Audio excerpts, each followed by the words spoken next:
Okay, so please welcome everyone to Loading Architect Learning. So this is a podcast where we delve into the world of architecture and design, navigating career paths in the era of AI. So this is Elena. You can introduce yourself. Yeah. Hi everyone, this is Elena. I'm studying architecture in Hong Kong. I'm from mainland and now on exchange in Europe. Very nice. So hi everyone, I'm Adeline. So I'm an architect and I'm currently working in Hong Kong. So I have some startup projects. I might, reveal that. But those are my moonlighting gigs, and I have my day job. So we decide to create this podcast. This is the second episode, and we decided to make this podcast together because we want to share our views on architecture, education, industry, and entrepreneurship. And we want to be really open and have this as a platform where we can just speak openly and discuss our viewpoints. So more people in the field or people who are thinking to come into the field can also feel encouraged to talk more and think more about it. So, Anita, what are we going to talk about today in this episode? Well, today it will be our first very formal episode talking about how different it will be from entering at the University of Architecture and then versus what it is like in the industry when you enter your career. So the first episode we will talk about the expectations. Everyone will have the expectations before they go into the uni or before they have thought of like what kind of career they're going to take. We're going to talk about what kind of difference there will be between the expectations and the reality. Expectations. Expectations. Do you still remember? Sorry. There you go ahead. Do you still remember what kind of expectations you have? You beat me before coming to uni. Yeah, it was 2012 when I first got into bachelor's, and before that, I remember in my high school years, I've only wanted to become an architect. I might have to say though, I knew becoming an architect is my ultimate goal, but I also knew that I wanted to be an athlete because at that time I was really serious about sports and I was doing a lot of competitions and, also competing on the national level. So I thought that, okay, I'm going to be an architect because it is a very stable job. That was my expectation. I thought it's a very cool job. It should be very stable. It's a profession and I should, it should be an industry that doesn't change forever. Not saying that's not the case. Yeah, so I went into uni. I remember I only submitted one application to one school because that was how sure I was about what I wanted. The rest is history. What about you? I actually when you were talking about your experience, I was recalling what was my mindset back in high school. So I was taking a lot of mathematics, physics, and those kind of mathematical scientist subjects. But then back then I was like, oh, this is so boring to do the math all the time, although I'm really good at math. But then I just want to do something different. I want to do something that's combining science and arts. I'd like to explore how to improve our environment, and I feel like architects is just really cool to me. It's like they are doing something that's actually benefiting the human beings, and that's my very fundamental motivation to come into architecture. Yeah, that's such a good cause. I also took higher physics. I don't know why I had to. I didn't have to, but I think it was a misunderstanding that we were going to do a lot of mathematical engineering stuff. Perhaps some schools, but not the school that we went to. I think we didn't need that at all. And even when I'm working now in the industry, we definitely have so many different tiers of engineers who are very specialized in what they do that the architect really just takes on more of a either conceptual designer role or a project manager role, um, or like a schemer, I would say, much rather than the person actually doing the calculations. Yeah. I still enjoy like solving problems in mathematics, and even like my favorite course in at uni will be the structure building technology. So we have Oh, interesting. the big building technology that is related to structure of the building, and I was quite interested in how to do all the calculations and how to make our building actually stand. Um, Yeah. yeah, and but with architecture, there's a very good combination of art, aesthetics, and functionality. So that's why like I enjoyed doing arts, but I didn't end up like just doing the fine arts. I feel like there there's some needs for me to discuss and figuring out those kind of very rational and functional things that makes my design valuable, and it will reward me somehow. Yeah. I think I also resonate with that, but I actually I enjoy solving problems in more of a spatial layouts kind of manner. Like it's quite a personal thing. Like, you know, when you have a floor plan or when you have a master plan and when you're kind of like working on the geometry and you just have this intuition that this orientation, this arrangement, like kind of feels better or works better than the other.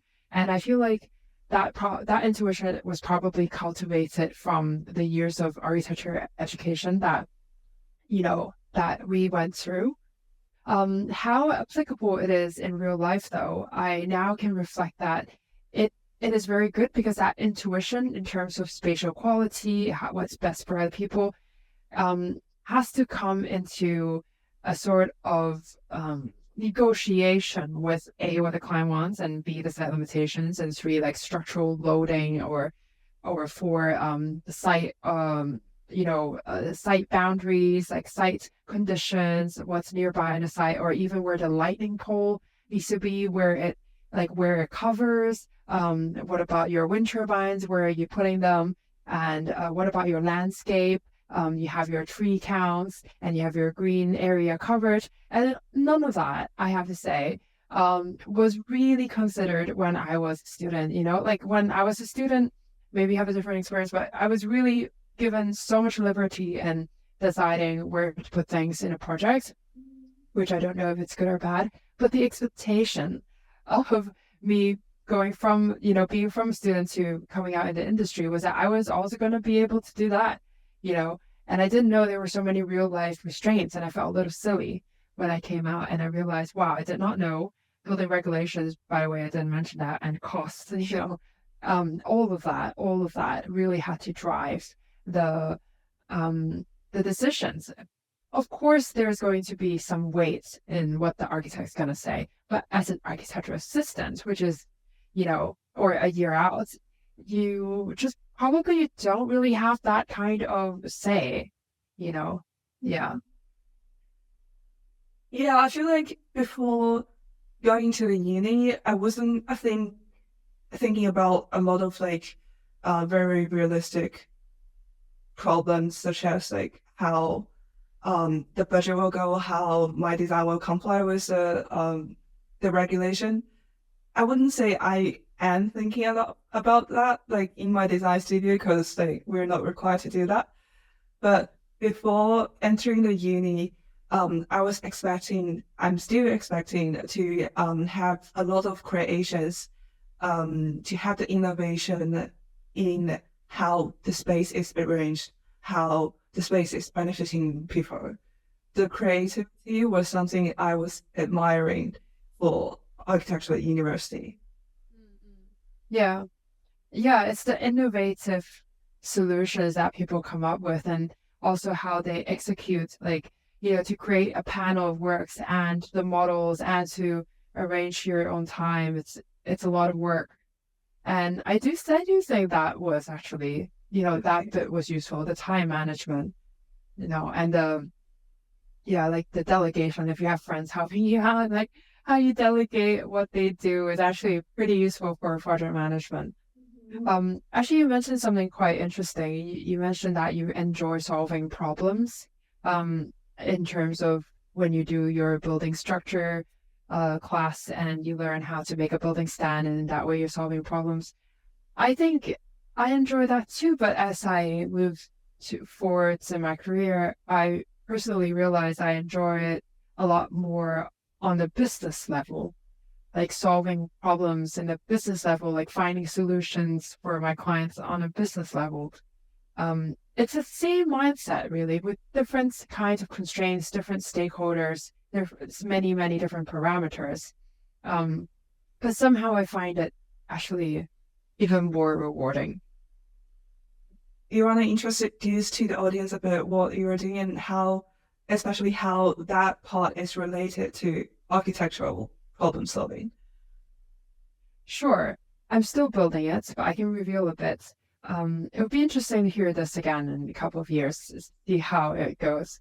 One of the things I'm doing right now is actually implementing AI strategies in different kinds of companies. A lot of companies that I'm speaking to right now are real estate developers, and some of them overseas in the Middle East, and some of them are government authorities, and some of them are mid-sized architectural companies as well, and some contractor companies. They're all interested to see how AI can be implemented into their workflows and streamline, automate their business operations, and as well as design operations. I think ultimately people just want to find out how AI can help them cut costs. Now, I don't want to think about this as cutting labor. It's not necessarily the case, but in many, many ways, it's saving time. And when we save time, it's saving money. And yeah, it's very interesting for me to find solutions for them and to find what is best for them to use, and also to show them demos, and also developing my own software on the side. All of that, on the side of my main day job is really, really interesting to me. And I genuinely enjoy the entire, like the struggle, the process, and who knows what's going to happen next. But I do think I am able to leverage some of the stuff some of the skill sets that I've taken up in architecture school, including the part where we don't sleep, and also onto, other use cases like that. So you actually interned in a technological company recently, and I think that was actually a company that was not entirely, architecture design oriented. It was really more of a software company, I would say. So what was your experience in that?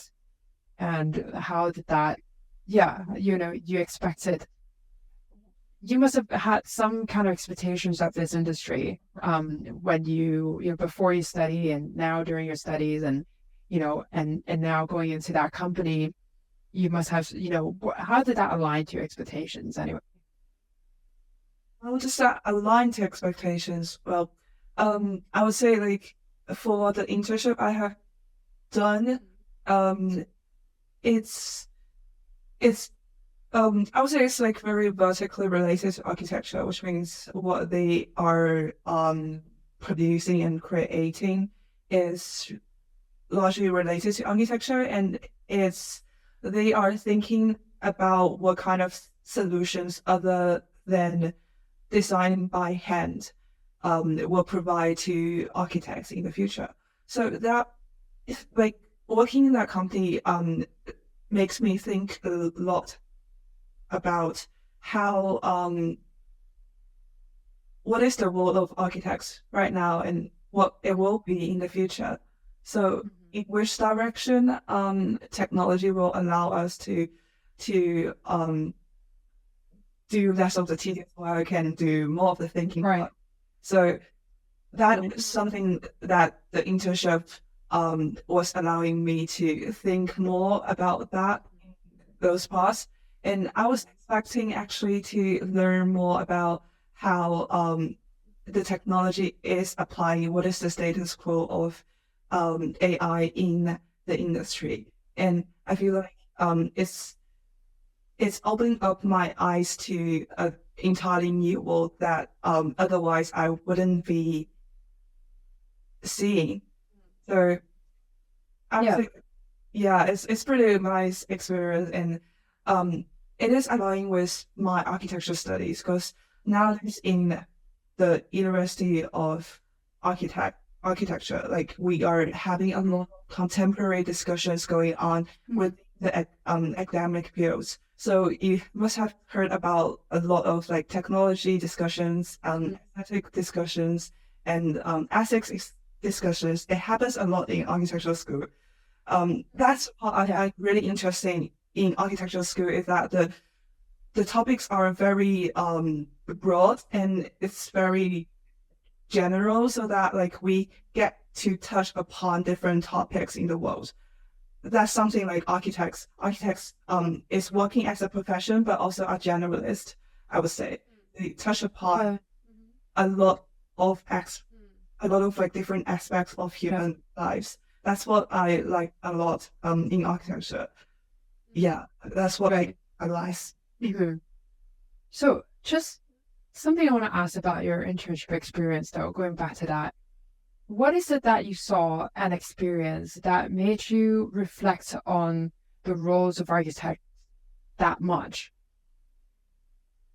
Um, I would say it's the working style and it's the fundamental knowledge that we are applying to the practice, which means in the previous world or in the present world, like architects are using visualizations, presentations to the clients to show them what it's like, and it's largely based on visual stuff, which doesn't contain any information other than looking at it.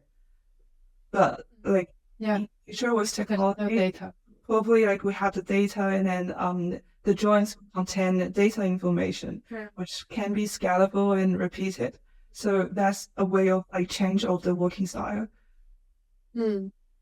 Yeah, that's pretty on point. I do see that. I don't know how much time it's going to take for us to get to that point because there are also trust issues in industry, and it's always going to be driven with regulations and also the formats that we as an industry decide to use.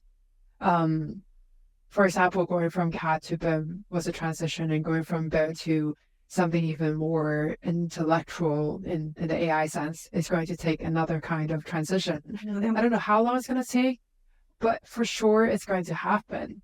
I think so. Like, I don't know if it's going to take 5 years, 6 years, 10 years, 20 years. Eventually, it's going to be like that. We can't fall behind that much. I don't know. I feel like if not waste the AI technology today, it will be some kind of technology that leverages us from those works. It will Yeah. changes in the future for sure. It's just like we are not certain which way we're going right now, but like people are exploring. That is the point of like developing technology. We're constantly exploring what is applicable, what is suitable for different industries. Yeah. I think it's so important to keep an open mind like that because I can still see in my daily works there are certain submissions that were made in fax and CDs, and those are requirements from those are requirements for certain submissions, and I don't know how to feel about that, to be honest, because I think on one hand we are like certain members of the team or certain people in industry are using top-notch technology and the cutting edge whatever AI, but then on the other hand they're asked to submit things in CDs and fax. Yeah, so it makes me reflect a lot as well. It talks about like we talk about a lot about visualization in architecture industry, and that was something that I was expecting before the uni as well. So like Okay. before university, I went to some of the exhibitions that architectural school held. So they have like a lot of very fancy drawings conveying different informations. And I didn't really understand what kind of information um was there in one drawing, but like gradually from the education that we have gained from the university, I feel like I really learned how to convey with visualization, visualize stuff, and that goes along with my skill sets, that's on the technical side, like what kind of software I'm using. Mm. Also, like it opens up my my side to like searching online what kind of like other drawings people are doing and what kind of innovative way Yeah. architects can convey our concept and world to the others. Yeah. Yeah. I think you picked up some very good skills there. I do think communication and visualization, representations are also key to survival in the marketing world. If you ever think to do some kind of marketing, actually any kind of business in some ways has degrees of sales in it. And if we're able to speak or communicate or represent in diagrams or come up with like a killer deck, using those skills, that's also very valuable. I have to say, I didn't expect that to be one of the main takeaways from my architecture education. Now thinking about it, I don't really know what I was expecting to take away the most. Like the ability to draw, maybe. I perhaps I thought, the biggest skill to learn from architecture school was the ability to draw. And And I have to say that, for me. yeah. And I think, I'm quite a few years, earlier than you when I to go into architecture school. And I remember a couple few semesters at the beginning. I think it was quite like the hand drawings were very glorified by my peers and my tutors. Like they would really appreciate when we draw with hand, when we drew with hand. Yeah. And and everyone would admire them. And honestly, people who drew very well by hand, took art in their high school, and they're also very artistic. And I still to today like really appreciate that skill. It's something that I don't really have that much because I didn't take art in high school, and I've always been more favoring like Rhino's 3D modeling. Um, yeah, but it totally, flipped my expectations. So I came out of architecture school not being very good at hand drawing at all, but okay at modeling, like 3D modeling, which, was really different. And when I came out to work, 3D modeling is something that it can be used, but we have to be careful that we don't become, useful hands instead of, what I mean is we just become, modelers. And I don't want that because we all went to school for, to make decisions, to learn how to make better decisions and stuff like that.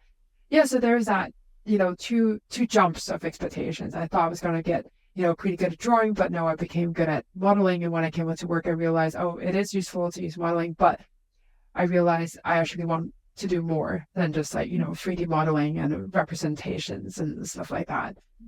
And I think that probably a lot of my peers felt the same.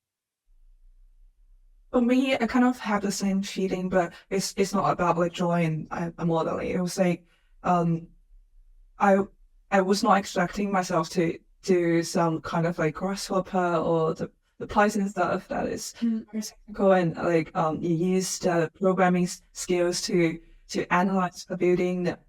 But that's something I find really intriguing after attending the university. I haven't thought about it before that I can actually use those kind of programming stuff um to improve the building, to improve our Yeah. but it's not very great skill. I'm still like learning about how to use Python. I'm still learning, like practicing a lot. Right. Yeah. It's a It's lot. always good skill to have. I just saw today and on LinkedIn that the school where you are right now, in Europe, they are doing a course in Python in Grasshopper. Maybe I'll send it to you to see if you can sit in those classes.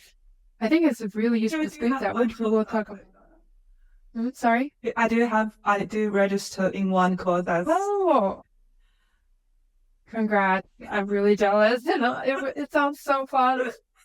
Amazing. Well, please do tell me all about it. And in the next episode, when we talk about skill set, I think it's also something that we should bring up. Like learning Python.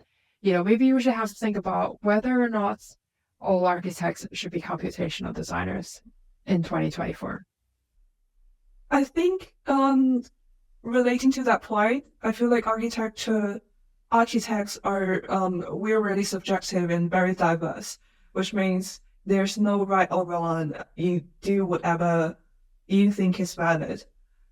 I think that's something makes architecture very diverse in the contemporary and in at least our university. Mm. Yeah. Yeah, that makes me think of this word, ego. I think a lot of architects have ego.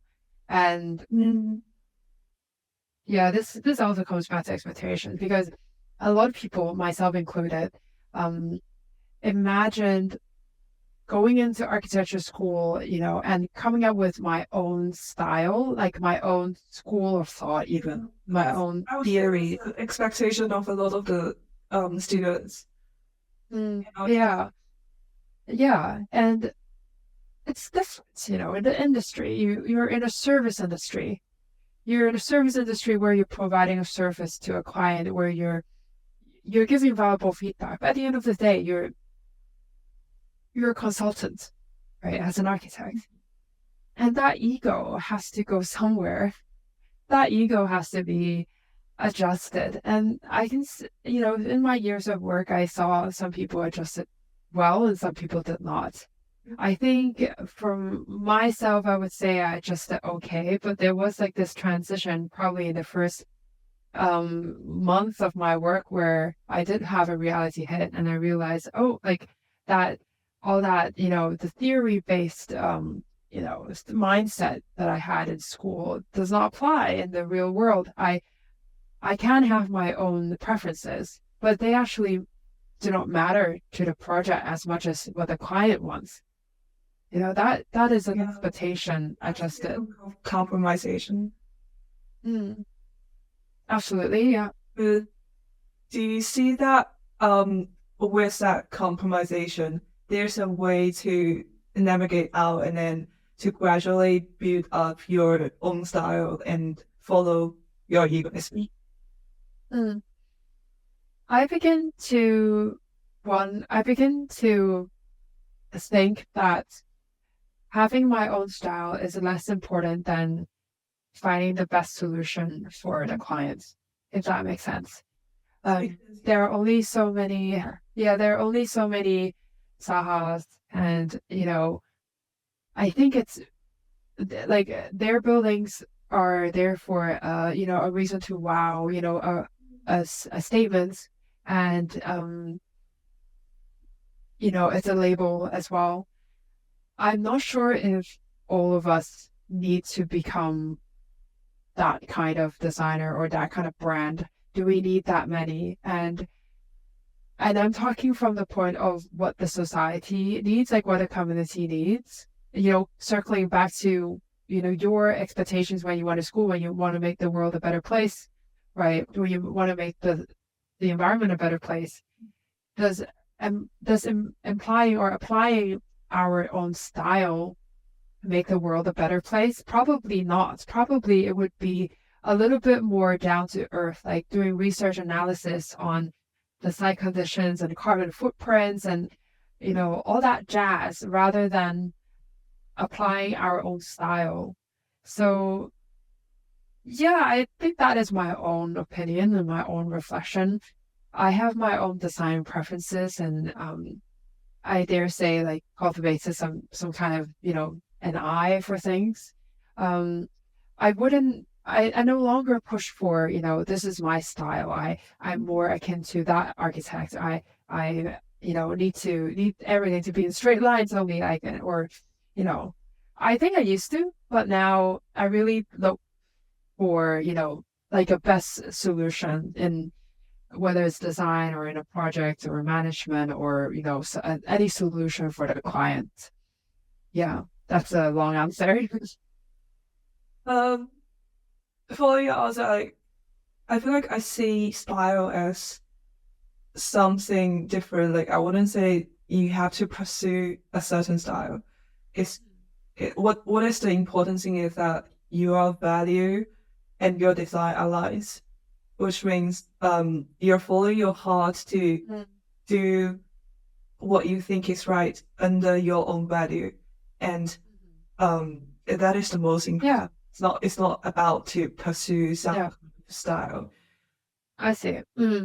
Yeah, I think it would come down to a personal choice. That reminds me, actually, if we take on a project, very likely it would be a process of negotiation and compromise between you and the clients. And if you're so lucky to have a good client, they would take your advice.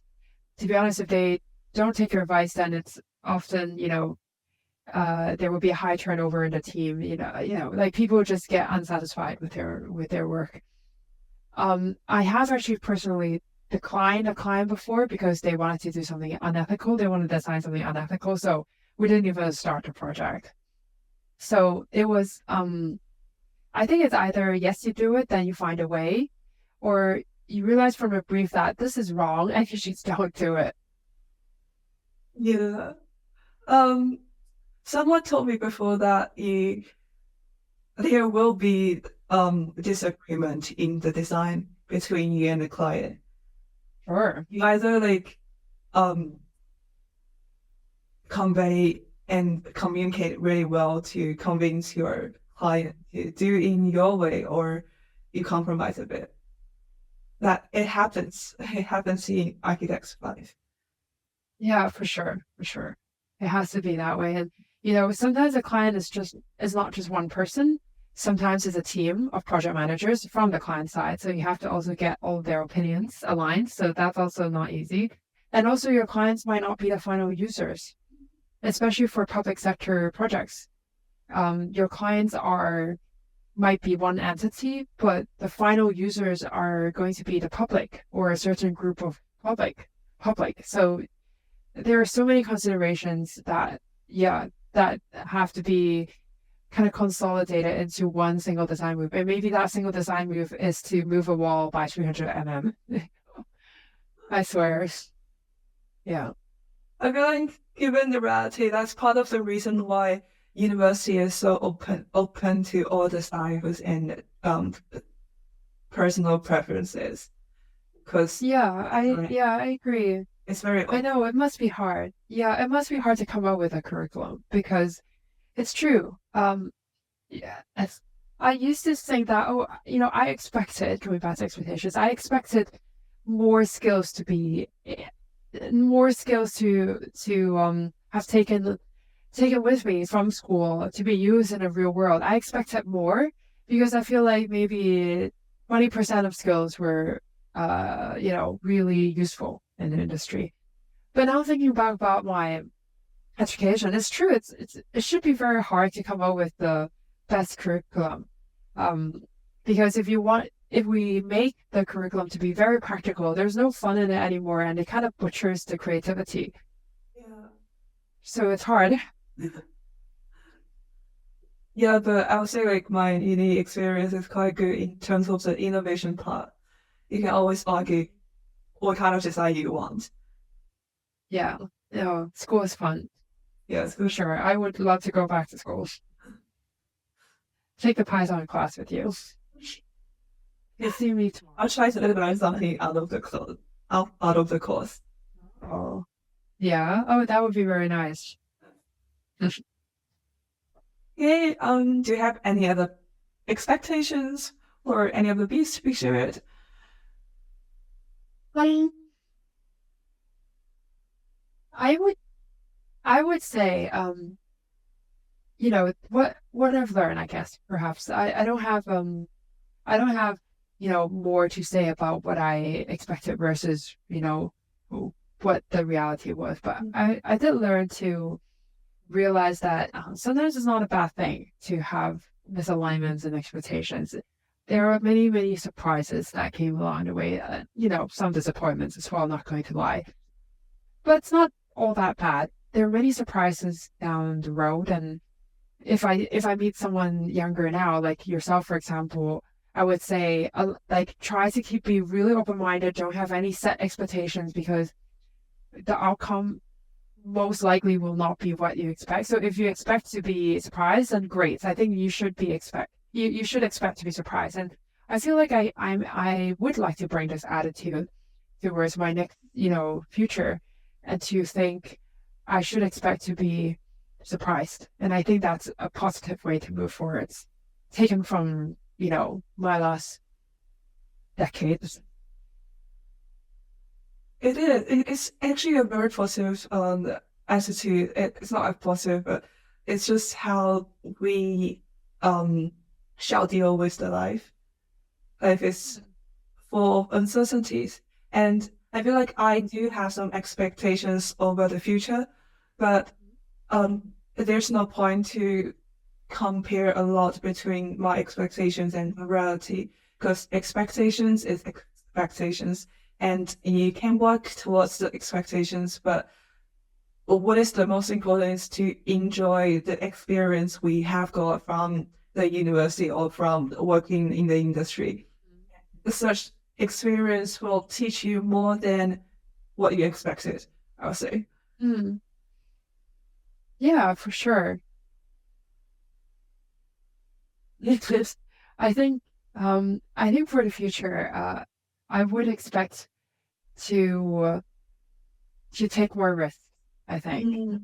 I think it would be I think it would be fun. I think I would like to be surprised, actually. I welcome that. I don't know about you.